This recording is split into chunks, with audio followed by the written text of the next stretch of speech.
Act 2. Scene. Garden at the manor house. A flight of grey stone steps leads up to the house. The garden, an old-fashioned one, full of roses. Time of year, July.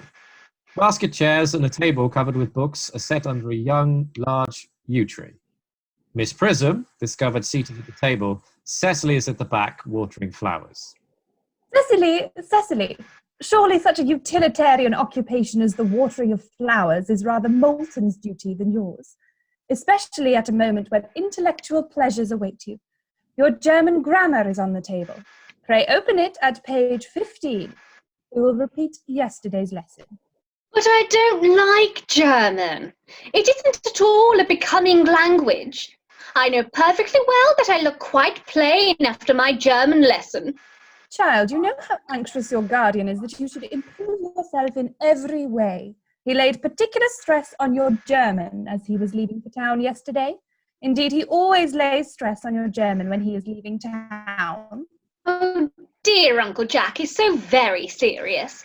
Sometimes he is so serious that I think he cannot be quite well. Your guardian enjoys the best of health, and his gravity of demeanour is especially to be commended in one so comparatively young as he is. I know no one who has a higher sense of duty and responsibility. I suppose that is why he often looks a little bored when we three are together. Ceciliy, I am surprised at you. Mr. Worthing has many troubles in his life. Idle merriment and triviality would be out of place in his conversation. You must remember that his constant anxiety about that unfortunate young man, his brother. I wish Uncle Jack would allow that unfortunate young man, his brother, to come down here sometimes. We might have a good influence over him, Miss Prism. I am sure you certainly would. You know German and geology and things of that kind of influence a man very much. She begins to write in her diary. I do not think that even I could produce any effect on a character that, according to his own brother's admission, is irretrievably weak and vacillating. Indeed, I am not sure that I would desire to reclaim him. I am not in favour of this modern mania for turning bad people into good people at a moment's notice. As a man sows, so let him reap.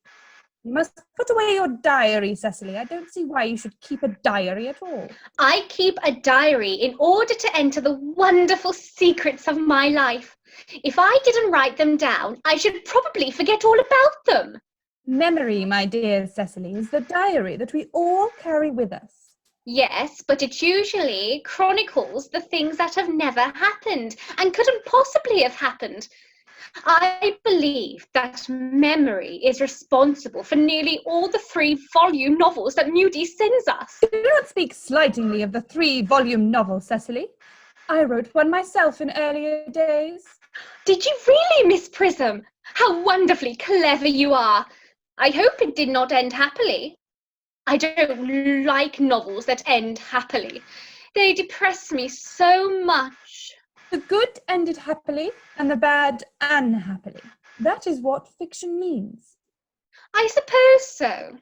But it seems very unfair. And was your novel ever published? Alas, no. The manuscript, unfortunately, was abandoned. I use the word in the sense of lost or mislaid. To your work, child. These speculations are profitable.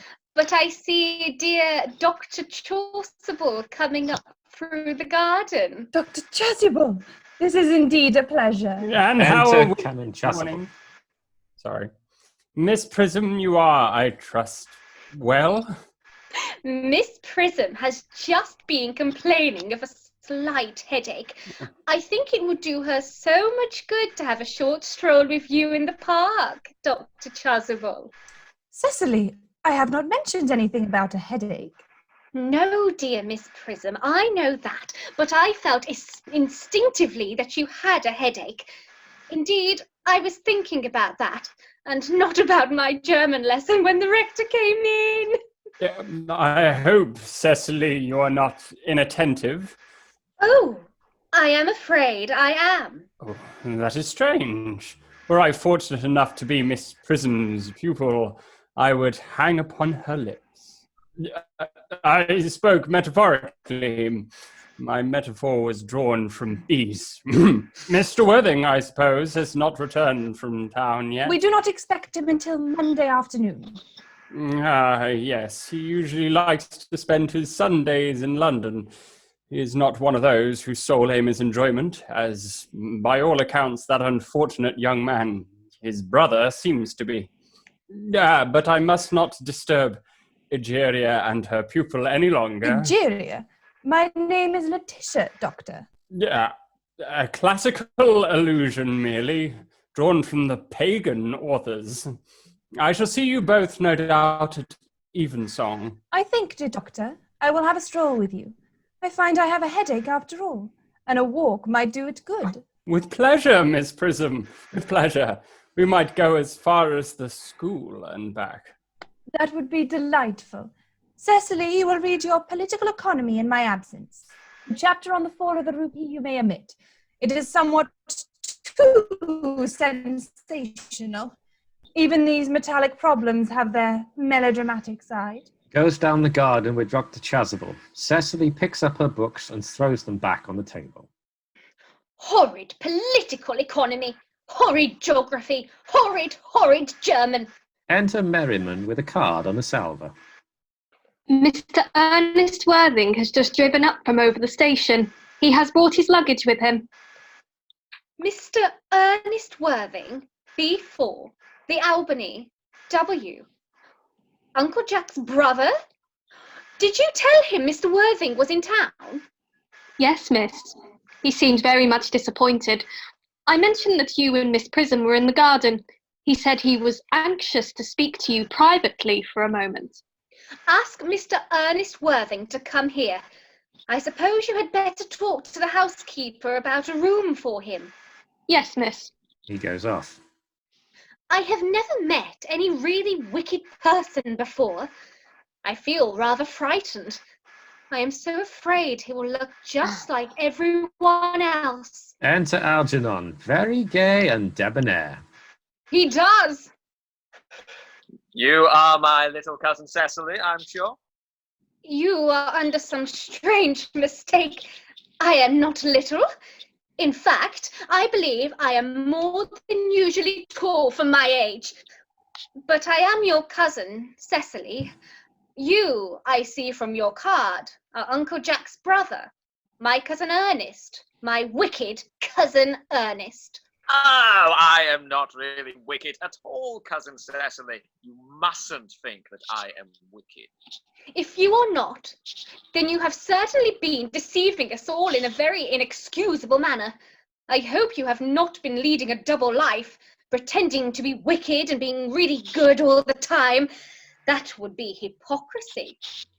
Oh, of course I have been rather reckless. I am glad to hear it. In fact, now you mention the subject, I have been very bad in my own small way. I don't think you should be so proud of that, though I am sure it must have been very pleasant. It is much pleasanter being here with you. Oh, I can't understand how you are here at all. Uncle Jack won't be back until Monday afternoon. That is a great disappointment. I am obliged to go up by the first train on Monday morning. I have a business appointment that I am anxious to miss. Couldn't you miss it anywhere but in London? No, the appointment is in London. Well, I know, of course, how important it is not to keep a business engagement. If one wants to retain any sense of the beauty of life, but still I think you had better wait till Uncle Jack arrives. I know he wants to talk to you about your emigrating. About my what? You're emigrating. He has gone up to buy your outfit. I certainly wouldn't let Jack buy my outfit. He has no taste in neckties at all. I don't think you'll require neckties. Uncle is sending you to Australia. Australia? I'd sooner die.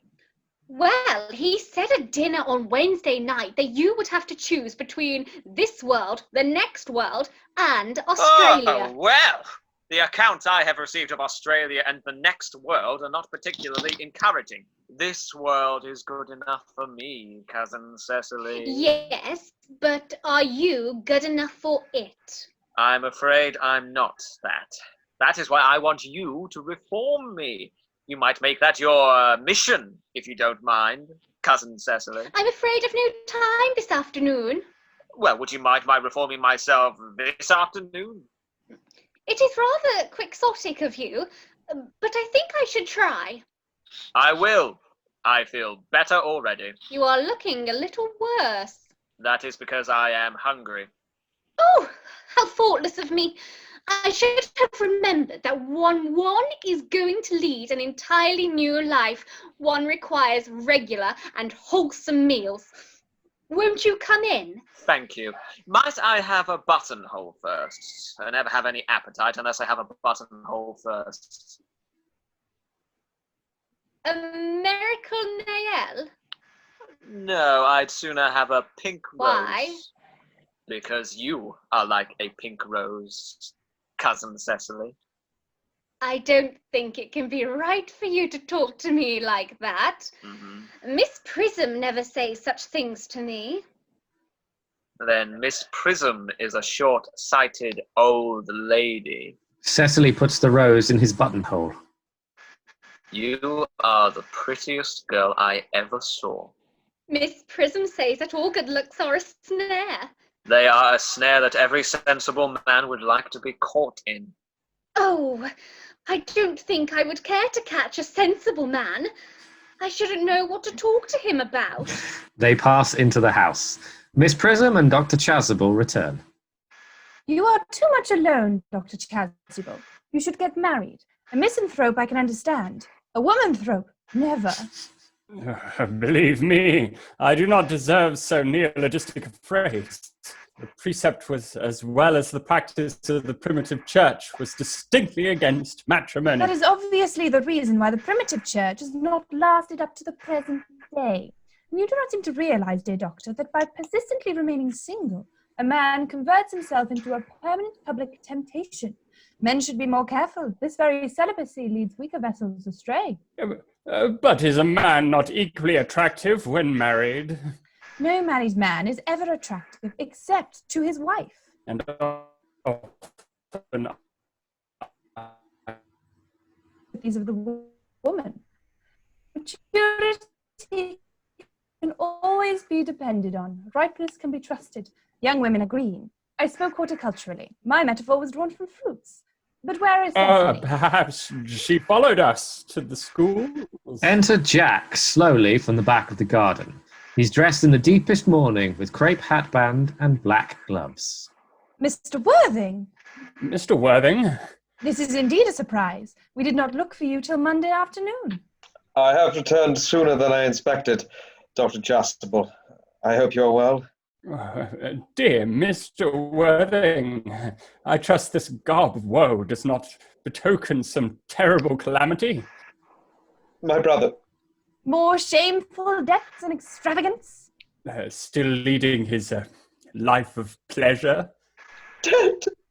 Your brother Ernest dead? Quite dead. What a lesson for him. Trust he will profit by it. Mr. Worthing, I offer you my sincere condolence. You have at least the consolation of knowing that you are always the most generous and forgiving of brothers. Poor Ernest. He had many faults, but it is a sad blow. Oh, very sad indeed. Were you with him at the end? No, he died abroad. In Paris, in fact. I had a telegram last night from the manager of the Grand Hotel.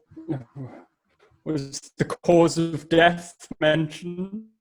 A severe chill, it seems. As a man, so shall he reap. Charity, dear Miss Prism, charity. None of us are perfect. I myself am peculiarly susceptible to drafts. Will the interment take place here? No. He seemed to have expressed a desire to be buried in Paris. In Paris? I fear that hardly points to any very serious state of mind at the last. You would no doubt wish me to make some slight allusion to the tragic domestic affliction next Sunday. My sermon on the meaning of the manna in the wilderness can be adapted to almost any occasion, joyful, or as in the present case, distressing. I have preached it at the harvest celebrations, christenings, confirmations, on days of humiliation and festal days. The last time I delivered it was at the cathedral, as a charity sermon on behalf of the Society for the Prevention of Discontent among the upper orders. The bishop, who was present, was much struck by some of the analogies I drew. Ah, that reminds me. You mentioned christenings, I think, Dr. Chasuble. I suppose you know how to christen, all right? I mean, of course, you are continually christening, aren't It you? is, I regret to say, one of the rector's most constant duties in the parish.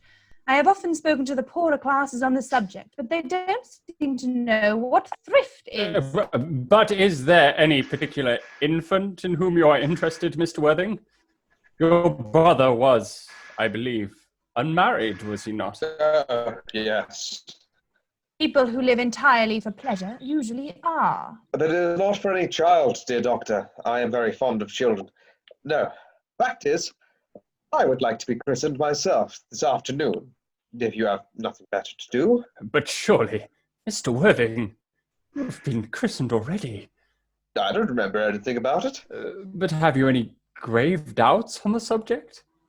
I certainly intend to have. Of course, I don't know if this thing would bother you in any way, or if that you think I'm a little too old now. No, not at all. The sprinkling and indeed the immersion of adults is a perfectly canonical practice. Immersion? Oh, you need have no apprehensions. Sprinkling is all that is necessary, or indeed, I think, advisable. Our weather is so changeable. At what hour would you wish the ceremony to be performed? I might trot around about 5, if that would suit you. Perfectly. In fact, I have 2 similar ceremonies to perform at that time. A case of twins that occurred recently in one of the outlying cottages on your own estate. Poor Jenkins, the carter, a most hard-working man. Oh, I don't see much fun in being christened along with other babies. It would be childish. Would 5:30 do? Admirably.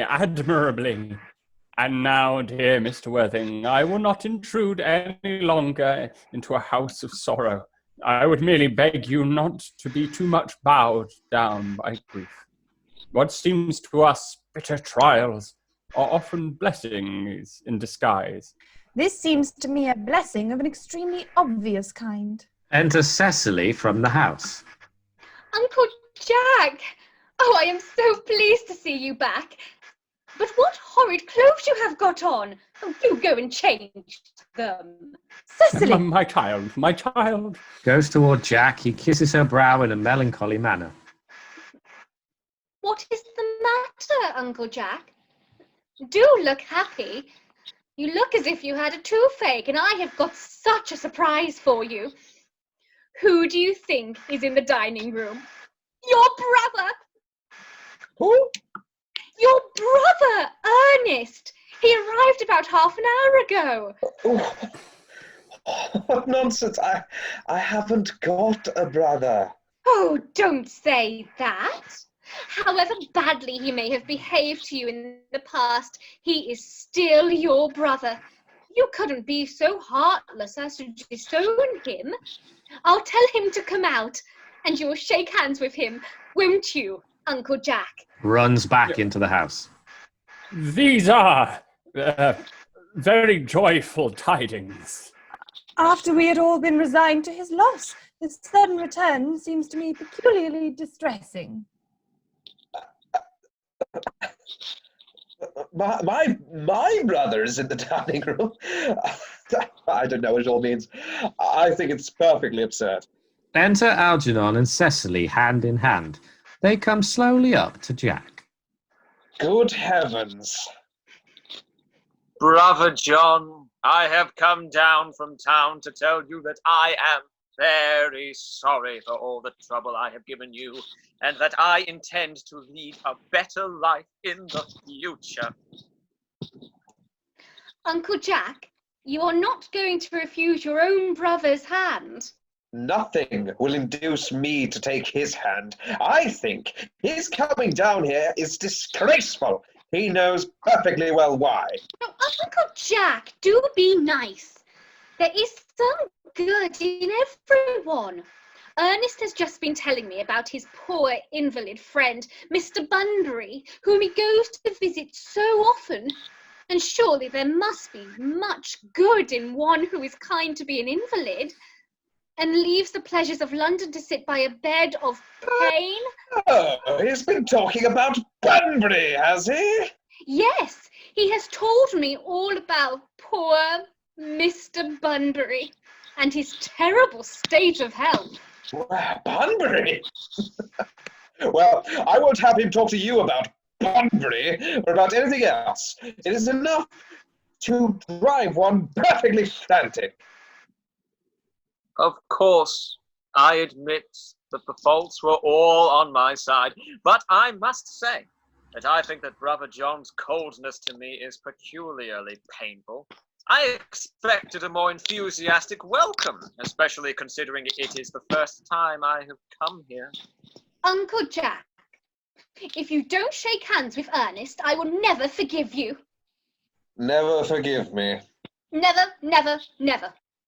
Well, this is the last time I shall ever do it. Shakes hands with Algernon and glares. It is pleasant, is it not, to see so perfect a reconciliation? I think we might leave the two brothers together.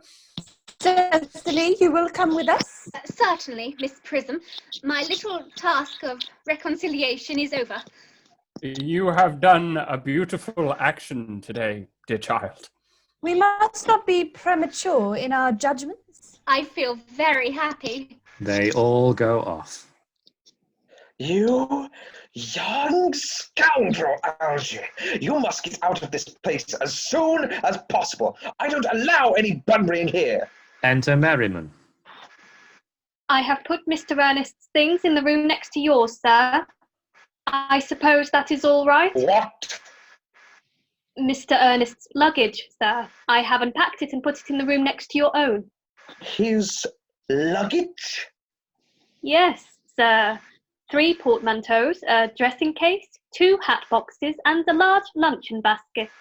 I am afraid I can't stay more than a week this time.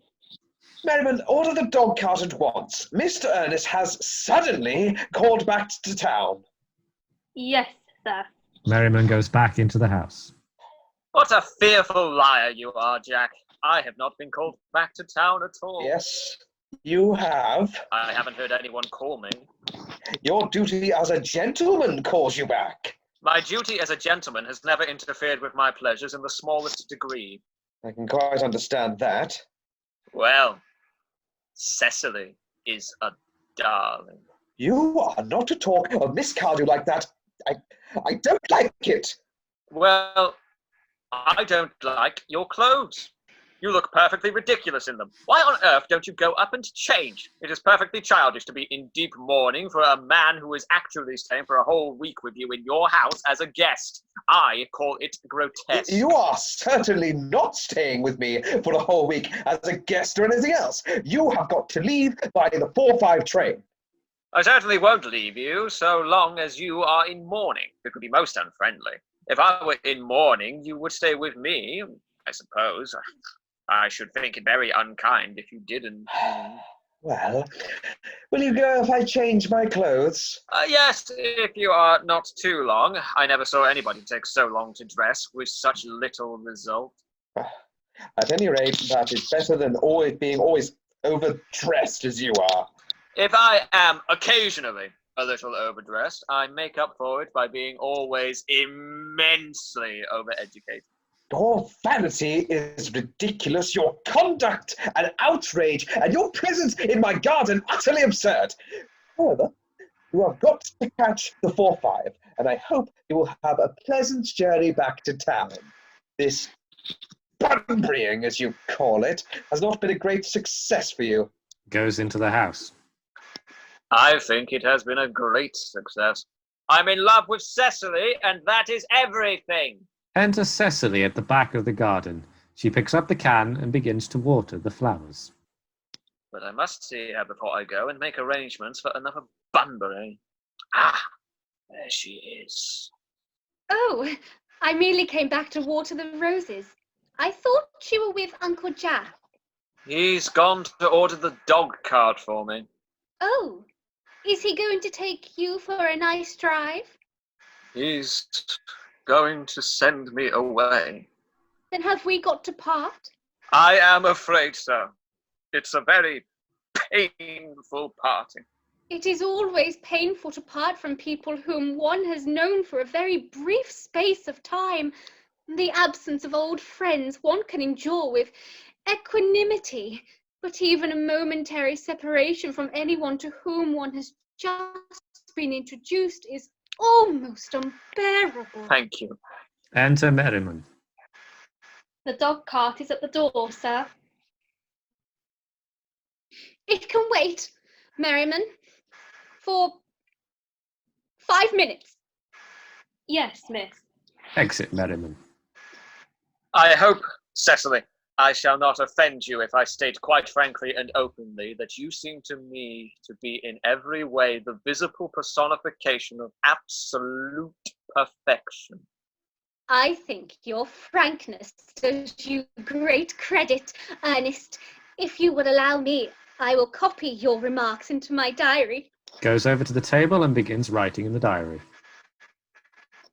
Do you really keep a diary? I'd give anything to look at it. May I? Oh, no! You see, it is simply a very young girl's record of her own thoughts and impressions, and consequently meant for publication when it appears in volume form. I will hope you will order a copy. But pray, Ernest, don't stop. I delight in taking down from your dictation. I have reached absolute perfection. You can go on. I am quite ready for more. Oh, don't cough, Ernest. When one is dictating, one should speak fluently and not cough. Besides, I don't know how to spell a cough. Ceciliy, ever since I first looked upon your wonderful and incomparable beauty, I have dared to love you wildly, passionately, devotedly, I don't think that hopelessly. you should tell me that you love me wildly, passionately, devotedly, hopelessly. Hopelessly doesn't seem to make much sense, does it? Ceciliy. Enter Merriman. The dog cart is waiting, sir. Well, tell it to come around next week at the same hour. Yes, sir. Merriman retires. Uncle Jack would be very annoyed if he knew you were staying on till next week. I at the don't same care hour. about Jack. I don't care for anybody in the whole world but you. I love you, Ceciliy. You will marry me, won't you? Oh, you silly boy. Of course. Why, we have been engaged for the last 3 months. For the last 3 months. Yes, it will be exactly 3 months on Thursday. But how did we become engaged? Well, ever since dear Uncle Jack first confessed to us that he had a younger brother who was very wicked and bad, you, of course, have formed the chief topic of conversation between myself and Miss Prism. And of course, a man who is much talked about is always very attractive. One feels there must be something in him after all. I dare say it was foolish of me, but I fell in love with you, Ernest. Darling, and when was the engagement actually settled? On the 14th of February last. Worn out by your entire ignorance of my existence, I determined to end the matter one way or the other.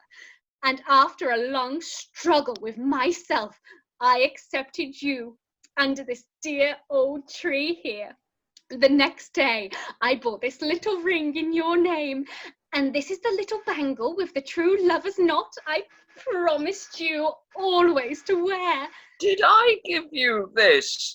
Well, it's very pretty, isn't it? Yes, you've wonderfully good taste, Ernest. It's the excuse I've always given for your leading such a bad life. And this is the little box in which I keep all your dear letters.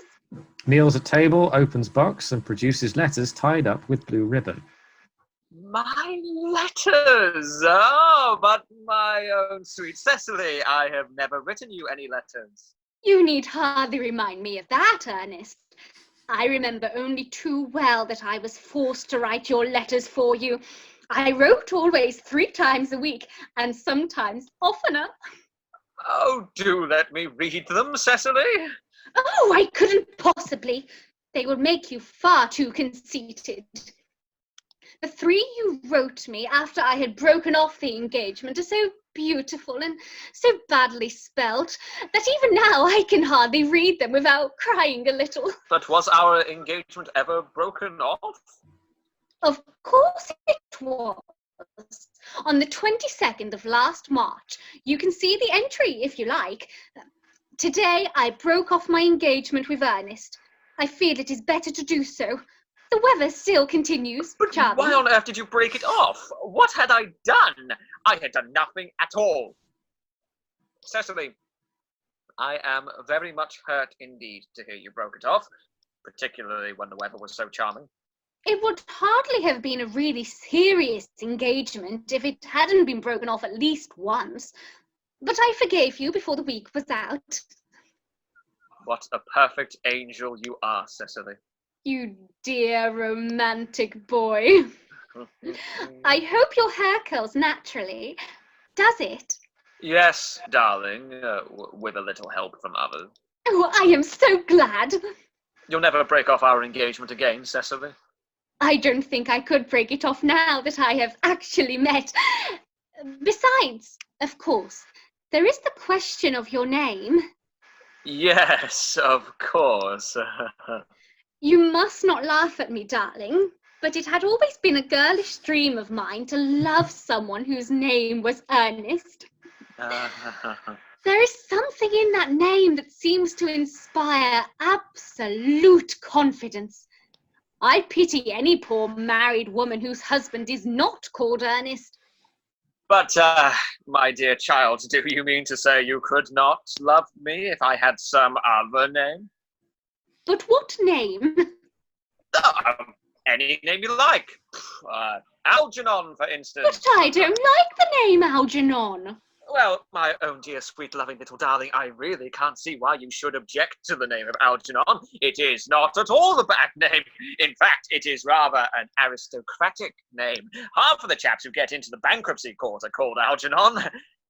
But seriously, Cecily, if my name was Algie, couldn't you love me?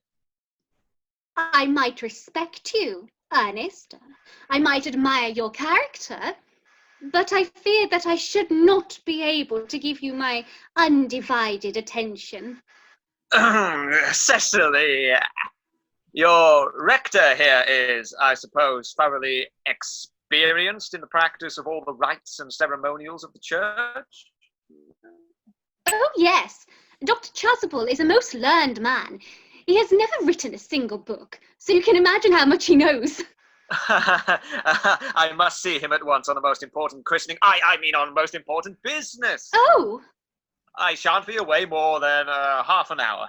Considering that we have been engaged since February the 14th and that I only met you today for the first time, I think it is rather hard that you should leave me for such a long period as half an hour.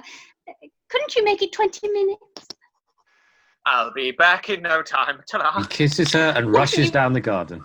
What an impetuous boy he is. I like his hair so much. I must enter his proposal in my diary. Enter Merriman. Miss Fairfax has just called to see Mr. Worthing. On very important business, Miss Fairfax states. Isn't Mr. Worthing in his library? Mr. Worthing went over in the direction of the rectory some time ago. Pray, ask the lady to come out here. Mr. Worthing is sure to be back soon, and you can bring tea. Yes, miss. Goes out. Miss Fairfax, I suppose one of the many good elderly women who are associated with Uncle Jack in some philanthropic work in London. I don't quite like women who are interested in philanthropic work. I think it is so forward of them. Enter Merriman. Miss Fairfax. Enter Gwendolen. Exit Merriman. Pray, let me introduce myself to you. My name is Ceciliy Cardew. Ceciliy Cardew? Oh, what a very sweet name. Something tells me that we're going to be great friends.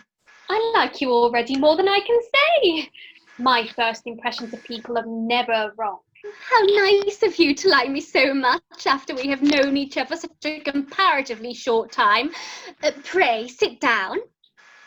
I may call you Ceciliy, may I not? With pleasure. And you will always call me Gwendolen, won't you? If you wish. Then it is all quite settled, is it not? I hope so. A pause. They both sit down together. Perhaps this might be a favourable opportunity for me mentioning who I am. My father is Lord Bracknell. You have never heard of Papa, I suppose? I don't think so. Outside the family circle, Papa, I am glad to say, is entirely unknown. I think that is quite as it should be. The home seems to me to be the proper sphere for the man, and certainly once a man begins to neglect his domestic duties, he becomes painfully effeminate, does he not? And I don't like that. It makes men so very attractive. Ceciliy, Mamma, whose views on education are remarkably strict, has brought me up to be extremely short-sighted. It is part of her system. So, do you mind me looking at you through my glasses? Oh, not at all, Gwendolen. I am very fond of being looked at. You are here on a short visit, I suppose? No, I live here. Really? Your mother, no doubt, or some female relative of advanced years, resides here also? Oh no, I have no mother, nor in fact any relations. Indeed. My dear guardian, with the assistance of Miss Prism, has the arduous task of looking after me. Your guardian? Yes, I am Mr. Worthing's ward. Oh, it is strange he never mentioned to me that he had a ward. How secretive of him. He grows more interesting hourly. I'm not sure, however, that the news inspires me with feelings of a mixed delight. I am very fond of you, Ceciliy. I have liked you ever since I met you. But I am bound to state that now that I know that you are Mr. Worthing's ward, I cannot help expressing a wish you were, well, just a little older than you seem to be, and not quite so very alluring in appearance. In fact, if I may speak candidly... Pray do. I think that whenever one has anything unpleasant to say, one should always be quite candid. Well, to speak with perfect candour, Ceciliy, I wish that you were fully 42 and more than unusually plain for your age. Ernest has a strong, upright nature.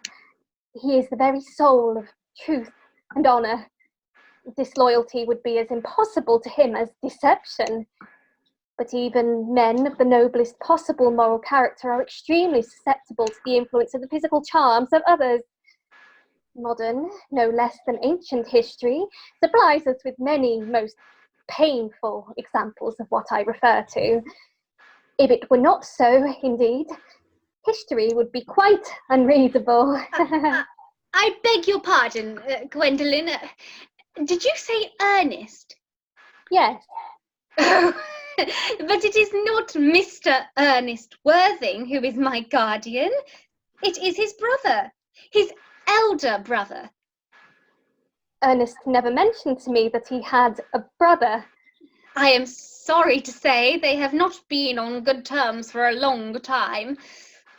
Ah, that accounts for it. And now that I think of it, I have never heard any man mention his brother. The subject seems distasteful to most men. Cecily, you have lifted a load from my mind. I was growing almost anxious. It would have been terrible if any cloud had come across a friendship like ours, would it not? Of course, you are quite sure that it was not Mr. Ernest Worthing who is your guardian? Quite sure. In fact, I am going to be his. I beg your pardon? Dearest Gwendolen, there is no reason why I should make a secret of it to you. Our little county newspaper is sure to chronicle the fact next week. Mr. Ernest Worthing and I are engaged to be married. My darling Cecily, I think there must be some slight error. Mr. Ernest Worthing is engaged to me. The announcement will appear in the Morning Post on Saturday at the latest. I am afraid you must be under some misconception. Ernest proposed to me exactly 10 minutes ago. Shows Gwendolen her diary. It is certainly very curious, for he asked me to be his wife yesterday afternoon at 5:30. If you would care to verify the incident, pray do so. Produces a diary of her own. I never travel without my diary. One should always have something sensational to read on the train. I am so sorry, dear Cecily, if it is any disappointment to you, but I'm afraid I have the prior claim. It would distress me more than I can tell you, dear Gwendolen, if it caused you any mental or physical anguish, but I feel bound to point out that since Ernest proposed to you, he clearly has changed his mind. If the poor fellow has been entrapped into any foolish promise, I consider it my duty to rescue him at once, and with a firm hand. Whatever unfortunate entanglement my dear boy may have got into, I will never reproach him with it after we are married.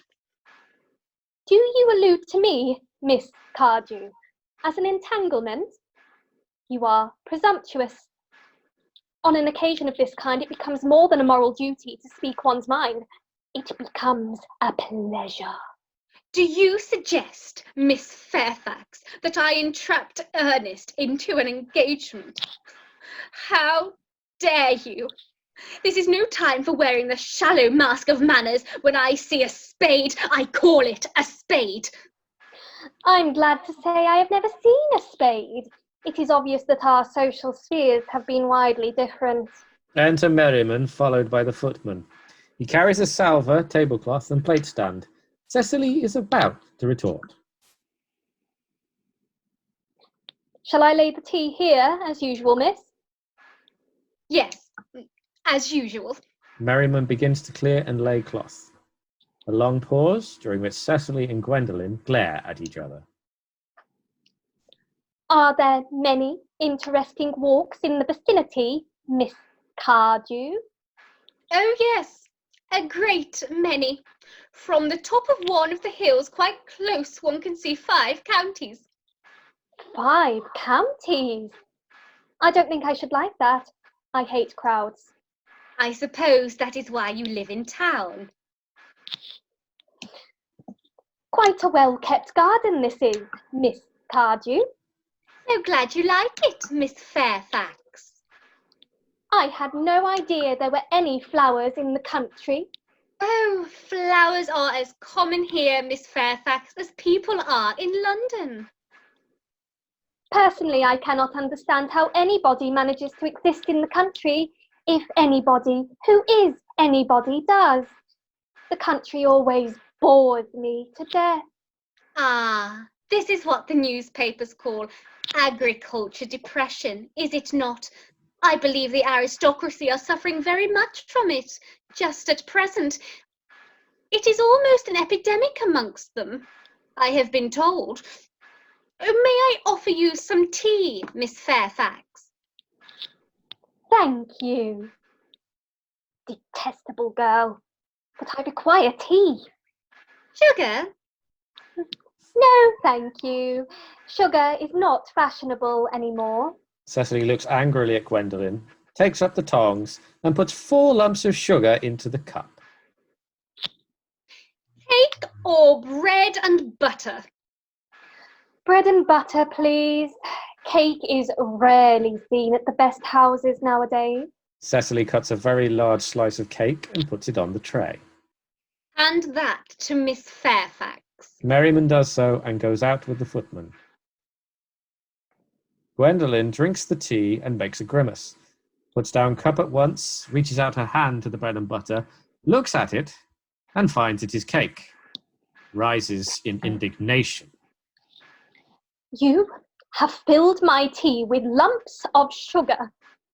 And though I asked most distinctly for bread and butter, you have given me cake. I am known for the gentleness of my disposition and the extraordinary sweetness of my nature. But I warn you, Miss Cardew, you may go too far. To save my poor, innocent, trusting boy from the machinations of any other girl, there are no lengths to which I would not go. From the moment I saw you, I distrusted you. I felt that you were false and deceitful. I am never deceived in such manners. My first impressions of people are invariably right. It seems to me, Miss Fairfax, that I am trespassing on your valuable time. No doubt you have many other calls of a similar character to make in the neighbourhood. Enter Jack. Ernest, my own Ernest. Gwendolen, darling! A moment. May I ask if you are engaged to be married to this young lady? To dear little Cecily? Of course not. What could have put such an idea into your pretty little head? Thank you. You may. I knew there must be some misunderstanding, Miss Fairfax. The gentleman whose arm is at present around your waist is my dear guardian, Mr. John Worthing. I beg your pardon. This is Uncle Jack. Jack? Oh! Enter Algernon. Here is Ernest. He goes straight over to Cecily without noticing anyone else. My own love. A moment, Ernest. May I ask you, are you engaged to be married to this young lady? To what young lady? Good heavens, Gwendolen! Yes, to good heavens, Gwendolen. I mean, to Gwendolen. Of course not! What could have put such an idea into your pretty little head? Thank you. You may. Algernon kisses her. I felt there was some slight error, Miss Cardew. The gentleman who is now embracing you is my cousin, Mr. Algernon Moncrief. Algernon? Moncrief? Oh! The 2 girls move toward each other and put their arms around each other's waist as if for protection. Are you called Algernon? I cannot deny it. Oh! Is your name really John? I could deny it if I liked. I could deny anything if I liked. But my name certainly is John. It has been John for years. A gross deception has been practiced on both of us. My poor wounded Cecily. My sweet wronged Gwendolen. You will call me sister, will you not? They embrace. Jack and Algernon groan and walk down. There is just one question I would like to be allowed to ask my guardian. An admirable idea. Mr. Worthing, there is just one question I would like to be permitted to put to you. Where is your brother Ernest? We are both engaged to be married to your brother Ernest, So it is a matter of some importance to us to know where your brother Ernest is at present. Gwendolen, Ceciliy, it is very painful for me to be forced to speak the truth. It is the first time in my life that I have ever been reduced to such a painful position. I am really quite inexperienced in doing anything of the kind. However, I will tell you quite frankly that I have no brother Ernest. I have no brother at all. I never had a brother in my life. But I certainly have not the smallest intention of ever having one in the future. No brother at all? None. Have you never a brother of any kind? Never. Not even of any kind. I'm afraid it is quite clear, Ceciliy, that neither of us is engaged to be married to anyone. It is not a very pleasant position for a young girl suddenly to find herself in, is it? Let us go into the house. They will hardly venture to come after us there. No, men are so cowardly, aren't they? They retire into the house with scornful looks. This ghastly state of things is what you call bunburying, I suppose. Yes, and a perfectly wonderful Bunbury it is. The most wonderful Bunbury I have ever had in my life. Well, you've no right whatsoever to Bunbury in here. That is absurd. One has a right to Bunbury anywhere one chooses. Every serious Bunburyist knows that. Serious Bunburyist? Good heavens! Well, one must be serious about something if one wants to have any amusement in life. I happen to be serious about Bunburying. What on earth you are serious about, I haven't got the remotest idea. About everything, I should fancy. You have such an absolutely trivial nature. Well, the only small satisfaction I have in the whole of this wretched business is that your friend Bunbury is quite exploded.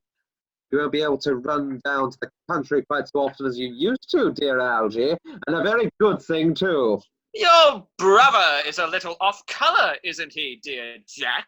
You won't be able to disappear to London quite so frequently as your wicked custom was, and not a bad thing either. As for your conduct towards Miss Cardew, I must say that your taking in a sweet, simple, innocent girl like that is quite inexcusable. To say nothing of the fact that she is my ward. I can see no possible defence at all for your deceiving a brilliant, clever, thoroughly experienced young lady like Miss Fairfax, to say nothing of the fact that she is my cousin. I wanted to be engaged to Gwendolen, that is all. I love her. Well, I simply wanted to be engaged to Ceciliy. I adore her. There is certainly no chance of your marrying Miss Cardew. I don't think there is much likelihood, Jack, of you and Miss Fairfax being united. Well, that is no business of yours. If it was my business, I wouldn't talk about it. Begins to eat muffins. It is very vulgar to talk about one's business. Only people like stockbrokers do that, and then merely at dinner parties. How can you sit there, calmly eating muffins, while we are in this horrible trouble? I can't make out. You seem to me perfectly heartless. Well, I can't eat muffins in an agitated manner. The butter would probably get on my cuffs. One should always eat muffins quite calmly. It is the only way to eat them.